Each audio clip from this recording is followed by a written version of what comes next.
Hi everyone, my name is Dipa and I'm a health coach and pharmacist at the Living Proof Institute. Hi everyone, my name is Alice and I'm the health coach running the Metabolic Reset program at the Living Proof Institute. And one of the complaints that we commonly hear from a lot of our clients is that they have super low energy, specifically first thing in the morning.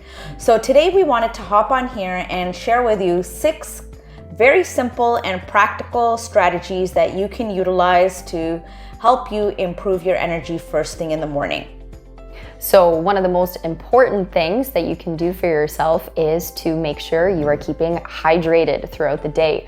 Hydration is so important for so many things, especially first thing in the morning. The reason being is because our bodies have been fasting all night long. They've not been receiving that beautiful source of water. So first thing in the morning, super important to make sure you're staying hydrated. So roughly taking about 16 ounces of filtered water as best as possible.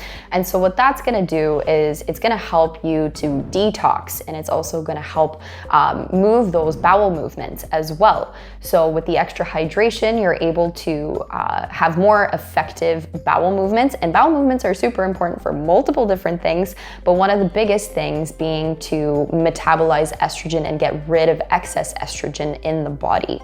So proper hydration, super important. A rough amount to kind of keep in mind, or as a ballpark, that you should be getting every single day is half of your body weight in ounces. So let's say somebody is about 150 pounds, you would want to focus on about 75 ounces of water each day. Okay, great tip. Thank you.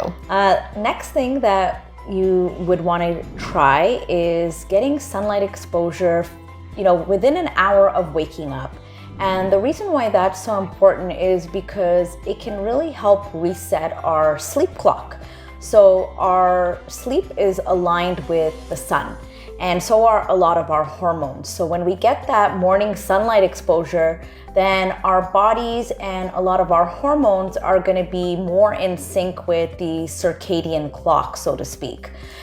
So you need to get about 5 to 10 minutes first thing in the morning. And one thing that we really like to promote here at the Living Proof Institute is habit stacking.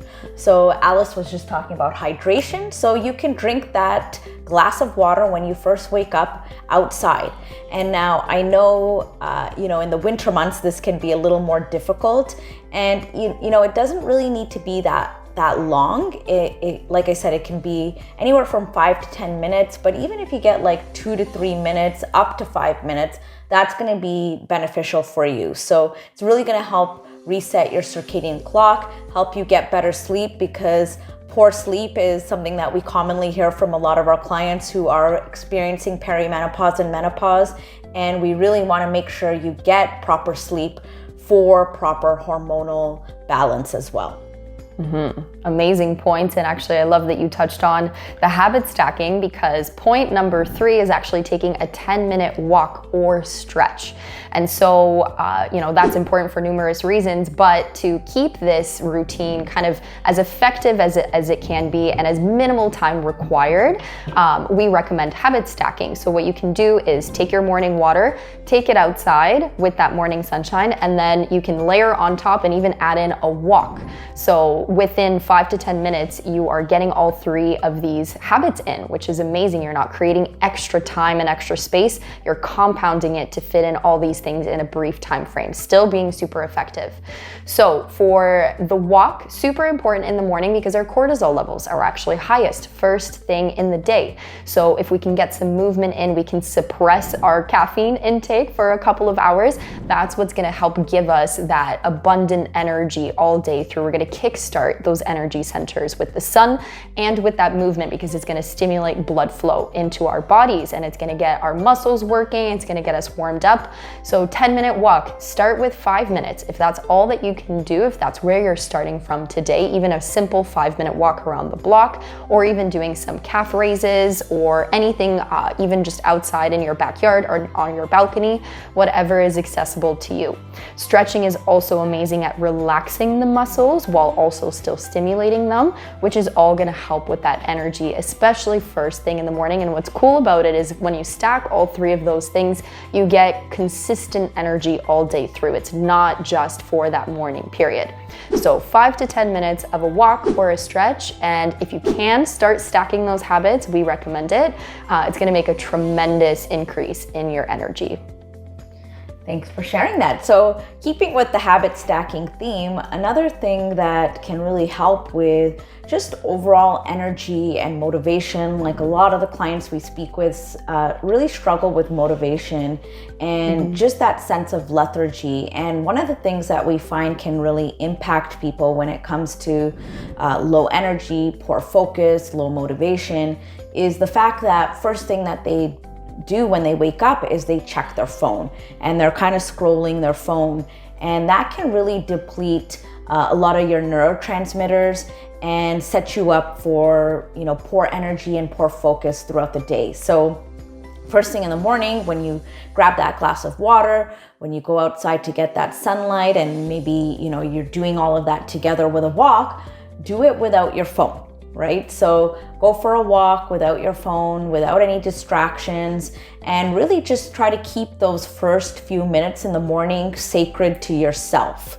right? Because that's going to really help you focus for the day, really help clear your mind for the day, and really keep those thoughts to yourself rather than getting outside influence and scrolling through social media with all the things going on in the world and kind of starting your day off perhaps in a negative way, right? This way you're starting off your day more positively, maybe, can practice a little bit of gratitude when you're out for your walk and really, vision what your day is going to look like. So really recommend trying to stay off your phone for at least the first 10 to 30 minutes first thing in the morning. Amazing point, and it's such a difficult one to stick to, and we see that with our clients all the time, but it makes the biggest difference in terms of your overall mood, in terms of your overall energy, in terms of just how your day is able to pan out and how much control you're able to feel. So to touch on the fifth point is meditation. So it's embodying that mindfulness practice. And so how we start our day kind of sets the tone for the rest of the day. There's no shortage of stress. We see that with our clients all the time. They're constantly going through chronic stress, and that's something that's, sometimes unavoidable in your workspace or in your family life or whatever is going on in your world at that time. So as a proactive approach, we love to encourage meditation. We love to encourage breathing, anything that gets you to be present and be in your body for those first few minutes in the morning.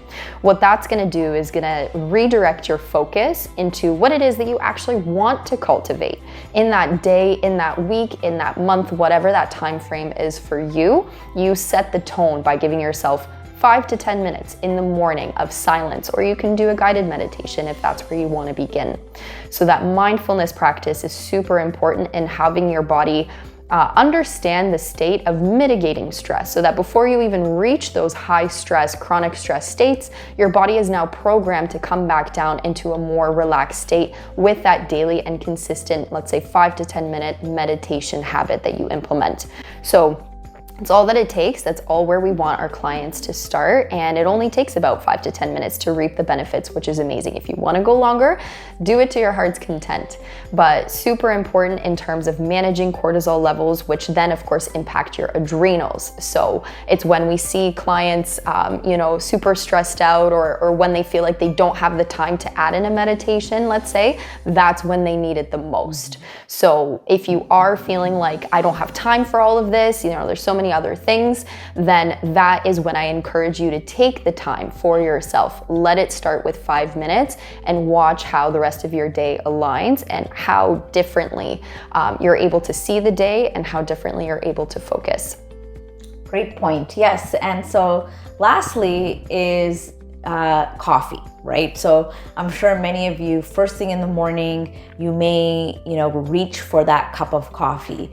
And it's fine if you want to drink coffee, first thing in the morning to help with your energy levels. But one of the things that we recommend is trying to delay the coffee for at least 30 to 60 minutes when you wake up. We want those cortisol levels to rise naturally. And if you are going to drink coffee, then we do recommend mushroom infused coffee. So there's lots on the market. The one that we specifically use is from a company called Organo, which is infused with reishi mushroom.